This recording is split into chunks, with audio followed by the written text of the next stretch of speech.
নদীর মাঝ বরাবর আসছিলাম একটু দৃশ্য দেখার জন্য।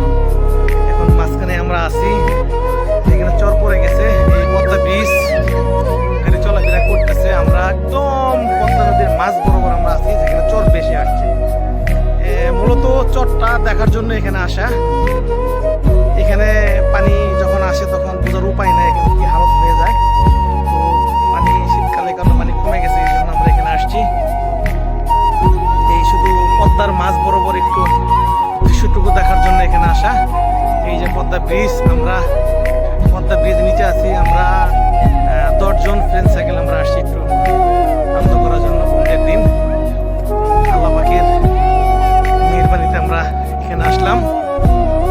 তো একটু ভিডিও করলাম আপনাদেরকে দেখানোর জন্য আর কি। এই হলো পদ্মা সেতুর দৃশ্য। আমরা একেবারে ব্রিজের নিচে আছি, একেবারে নিকটে।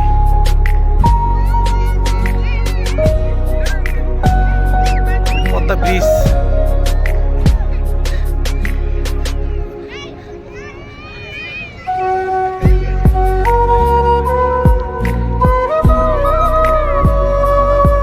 আমাদের পুরো গ্রুপটা সবাই সিল কোড আছে। আমি দূরে ভিডিও ব্যস্ততার কারণে